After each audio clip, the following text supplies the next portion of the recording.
my name is Tina Woodbury, BSN student, class N496, Nursing Leadership and Management. This is Module 6, People and the Process of Change. Today I'm interviewing Deborah Tenner, who is working at Foothill Regional Medical Center. She is the manager of the Pediatric Subacute Division. Thanks so much for coming and doing this for me. I really appreciate it. If you could, question number 1, please give me a picture of the nursing and interprofessional teams that operate in your unit and possibly in your facility. So we have the CEO, the CNO, Chief Nursing Officer, then myself, and I'm the manager. I am acting director manager of the subacute unit. Then we have a staff of RNs, and all of them are able to be charge nurses, LVNs. Oh, cool. And CNAs. Can you give me an example or an illustration of a nursing practice that has been changed in your unit this year or somewhere close to this year that has been because of an evidence-based practice, something that you read about, learned, and felt it would be better applied in this direction? Well, we used to only have one RN on, and that RN would cover all of the LVNs and all the CNAs. We have a capacity up to 42 beds. Wow. Right now we are at 26. Have children from 0 to 21 at age 20. Really? 21? Mm-hmm. At age 21 they age out, and they have to be gone by the day that they turn 21. Where I was leading up to some evidence-based practice of using video, iPads, using Google Duo, so that families can visit with their kids. What do you encounter as a huge challenge for your unit? An obstacle, maybe? Communication.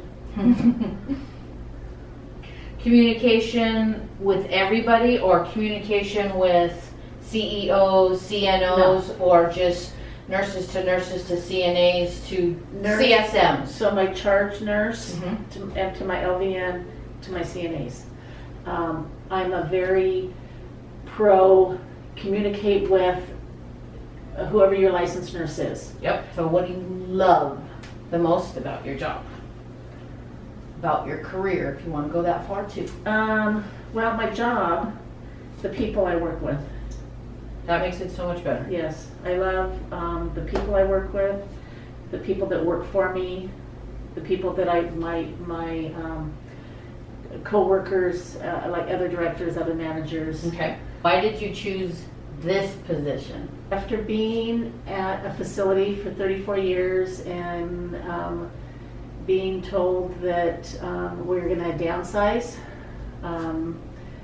pushed me to find another job. And I had worked in another subacute facility. Okay. And I really liked it, so I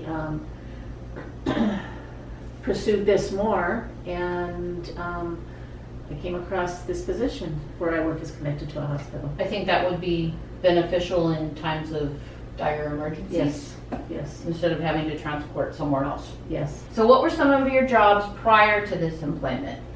So I was on the pediatric floor as an LVN, and I got my RN. Mm-hmm. And I stayed on the pediatric floor for about 10 years. Then they needed a pediatric nurse in the GI lab, so I went on to being a nurse in the GI lab. Mm-hmm. I expanded my career with taking care of adults also, Okay. when that was very scary I can imagine. for working with kids for so long. And then they needed an assistant manager Okay. in the GI lab, so I applied for that.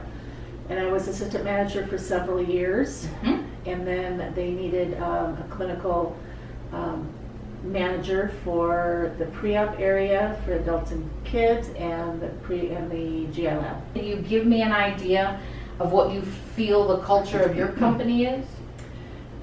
They are constantly looking for best practices, for expanding people's knowledge. Do you have any part of your job that handles admission and staffing decisions? We do, and for our admissions, we have a checklist because there's a lot of things that we are regulated by the CDPH, California Department of Public Health. You have to meet so many different criterias for admissions. An idea of what you feel your leadership style is, or even a description? Well, I don't want anyone ever to feel that they can't come to me and talk to me about problems, or talk to me about something that's going on the unit. In your opinion, how do you feel the EMR, electronic medical records, has improved or decreased patient care? Well, I definitely think it has improved. The last question is, in the healthcare industry, an issue that interests me, and they might go hand in hand, is staffing and budget. The difference between the acute and the subacute is I'm bound by CDPH. I do have a budget I have to follow, and if I am over 40 hours for the pay period, I have to look at ways that I can cut down other than the bedside nursing. That will conclude the interview, and thank you so much, Ms. Deb, for coming. I really appreciate you. Very welcome. And that's the end. Thanks a lot.